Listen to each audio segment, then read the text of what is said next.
Hey, yo! This is Cece, just filling in with another update about my lifestyle changes, how I keep motivated, how I make my goals, even though I have different blocks in the way. I have ADHD and, I'm like 44 years old and stuff. So this is just how I stay on track with my mindset to achieve everything that I want. So, update. It's been a while, and that's basically because I've decided to go back on a bunch of my mindset things and sort of just kind of go back to my roots with things. I definitely am still working on continuing with the calisthenics, but my feet were actually starting to get sore from like so much just walking that I was doing. So I basically stopped walking. So I'm not going 10,000 steps anymore.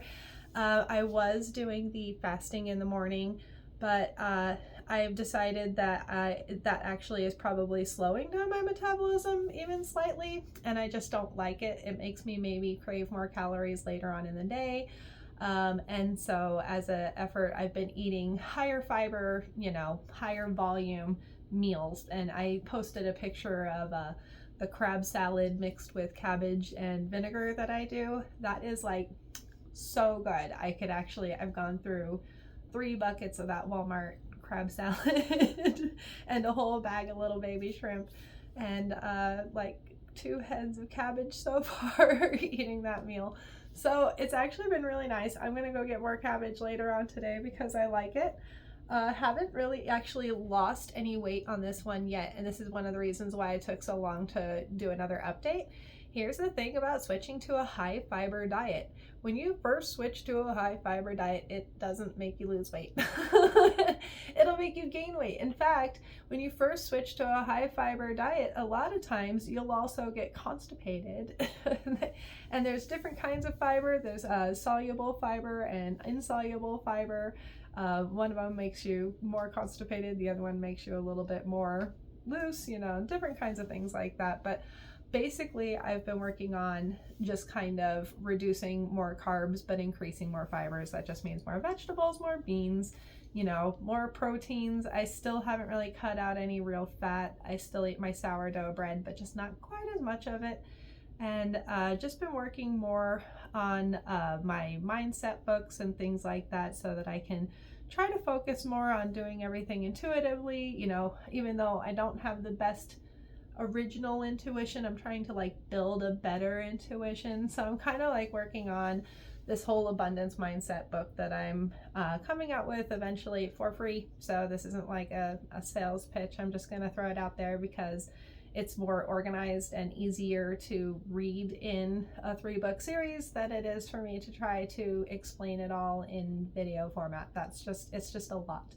But essentially, one of the things I'm working on is like a manifestation mindset. And the way that I kind of do it is I just kind of picture the life that I want, say 5 or 10 years from now, and then I just try to picture the version of me that I would have to be in order to fill in as my role in that lifestyle where I'd like to live, and then at the same time, I've tried to picture that version of me sort of making decisions today, you know what I mean? Would that version of me dead scroll on my phone for 2 hours, or that version of me get up and do my calisthenics that morning?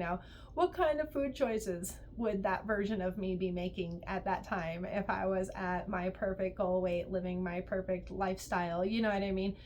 Just because you're not where you want to be doesn't mean you can't act the way you need to act to get there. Some people will bring a lifestyle, they'll focus on it so much that they can just smell it, but are they ever going to be able to taste it? That depends on you, right? What version of you is going to show up is going to depend on whether you get to jump in the scene or just watch from the sides, right? That's all going to depend on your preparation, your ability to get things done. Everybody keeps giving these old reality shows like a hard time, and rightfully so. But I keep thinking back to some of those weight loss shows, like the Biggest Loser and stuff like that.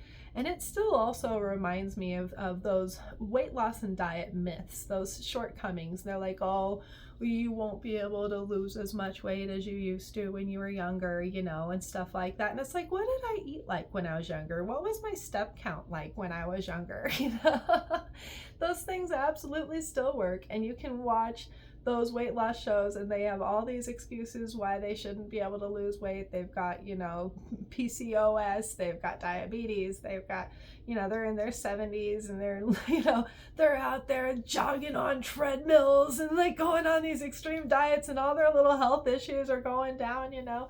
I mean, if you're, you know, if you, for me, I feel like the point generally was, you know, that people are very capable of doing it. They need to believe in themselves and they need to show up as the version of themselves who's actually going to be able to live inside of that life. You know, you basically, you want to be able to manifest, but you need to do everything within the frame of reality and not just the idea that things are just going to show up. You know, it's sort of like the idea of a religious person who thinks that they can just pray and then act any way that they want, just beg for forgiveness and then act any way they want and just, oh, it's all just going to open up all doors for me.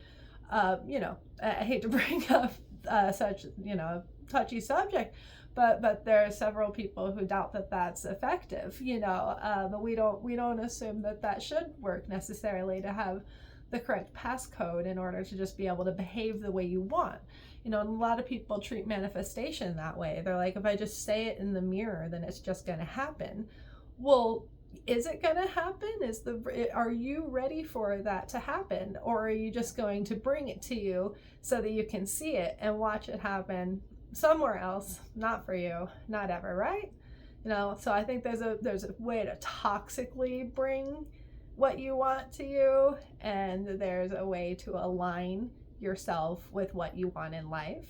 And that's what we're working on. We're working on alignment. Anyway, I'm like halfway through my little sit-ups routine because future me definitely didn't skip that for the last week. Definitely didn't let that hold her back and is definitely doing her sit-ups today. So cheers.